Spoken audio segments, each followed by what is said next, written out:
Hi guys, TJ here. So I wanted to talk to you about something that many of you, many people trying to get into the property market are struggling with. Now, it's not finding the deal, it's not understanding the model, it's not finding an investor to give you the money, it's not writing a business plan. It's actually something that many of you might have gone through and probably don't remember you had to go through it because you've gone past it. What do you think it is? Okay, I'm going to give you 2 seconds there, but I'm sure you're still not going to get it right. I sat down with one of my clients recently, and we were just talking about how they got into property, what inspired them, what caused them to actually get started with me and start learning about getting involved in property. And something they said kind of struck a chord with me. And I knew that I knew the answer to this question. I knew it because I'd spoken to so many people about it. And I said, why the heck didn't you come to me beforehand? I could have given you the answers. I could have told you what to say to get what you wanted to happen. So let me explain exactly what it is. What a lot of people are struggling with when they're trying to break into the property game right from the beginning is encouraging their spouse or their partner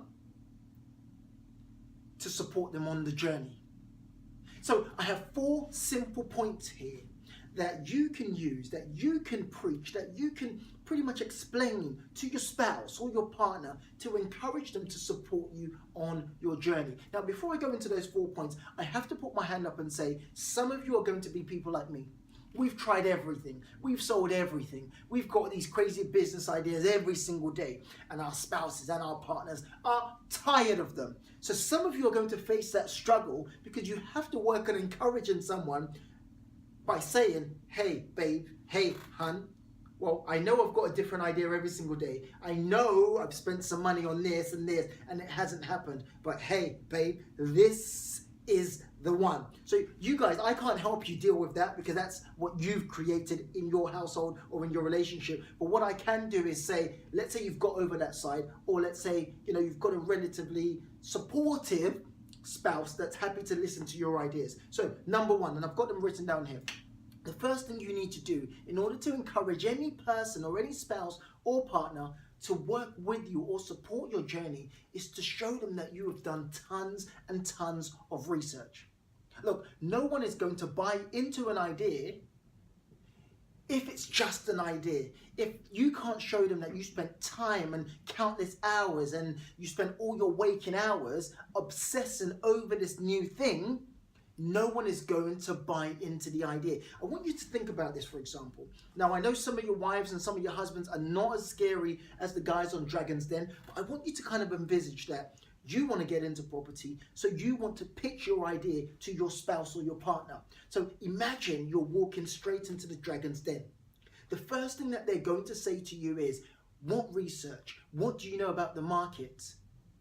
What's your experience in the market? And you have to be able to answer this question to your spouse or / Dragon's Den. You have to be able to say, hey, darling, hey, hun, this and this and this and this and this is the research that I've done. This is what will happen if this happens and this happens and this happens. You have to be able to put forward a proper plan. And that's how people start to believe in your idea, and they pick up on your enthusiasm, and they pick up on the hard work, and then they know it's not just an idea or a thought or just some flimsy thought that just crossed your mind. It's really something that you want to pursue. That's number 1. So remember, you're in a Dragon's Den when you're pitching your spouse. So it's serious, serious, serious. So number 1, as I said, is show the research. Number 2, such as if you walked into the Dragon's Den, what any investor wants to know is, how am I going to get my funds back? And that's exactly what your spouse wants to know. Hey, you're saying you want to get into property. It's going to cost X amount of money. Well, how do we intend to get this money back? Or how do we intend to make a profit? Think about it just like the Dragon's Den. That's the first question that they're asking you. Okay, amazing, great idea.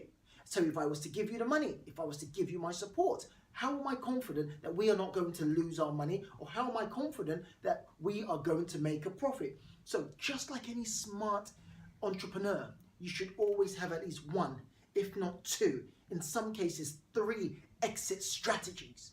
So for example, as an investor, what an investor wants to hear is, I believe in X amount of time, we will make X amount of money, which means your investment will be paid back this way. The second way is, I intend to sell the business. The third way for an investor is, I intend to float on the stock market. Treat your relationship such as you were pitching a dragon on Dragon's Den.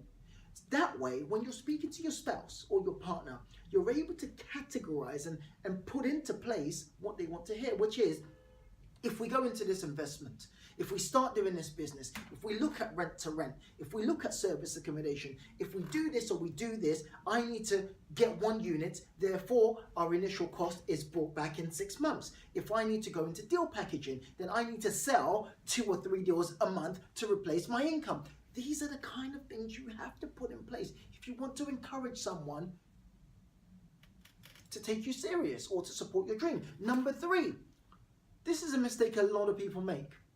A lot of people, including my previous client, made the same mistake. Headline figures.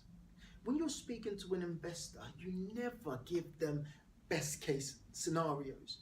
You never say, hey, if this works out the way I expect it to work out, we're going to make £1 million in a month. You never, even if you believe it. What you want to do is worst case scenario.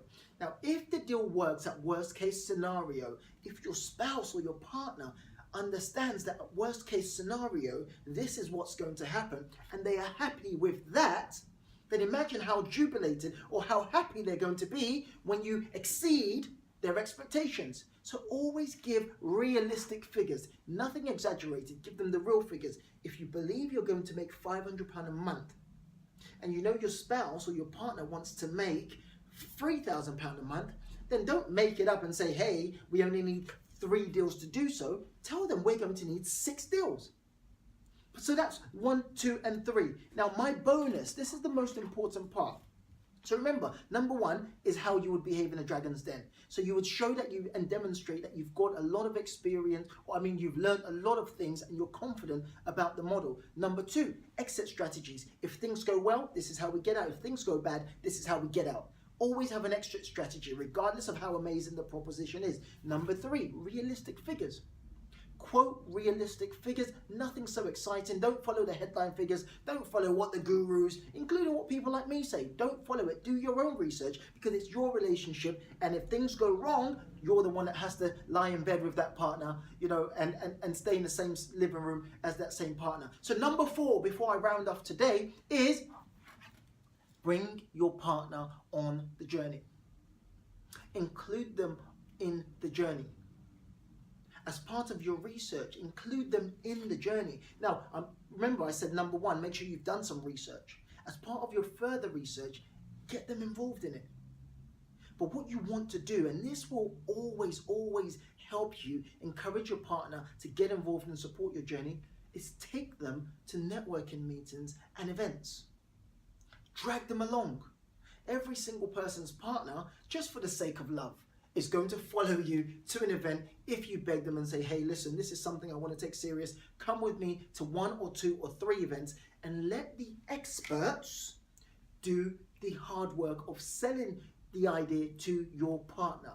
Let them get involved. Let them see it. Let them understand that you're not just getting carried away, because you always get carried away. Let them see that there are other people in the room that are doing the same thing. Go to networking events. Introduce your partners to people who are doing the strategy that you want to do, and let your partner see it themselves that, hey, my husband isn't this wild, crazy, imaginative person, but you know what? There's actually proof, and there's actually, a foundation to what he or she is trying to encourage me to support. So again, guys, I wish you all the best. I thought I'd do a very quick video for you because it's something that someone spoke to me some time ago about. Let me know if this video helps you, and let me know if you manage to use these 4 points to get your spouse to support you in your journey. I wish you all the best, guys.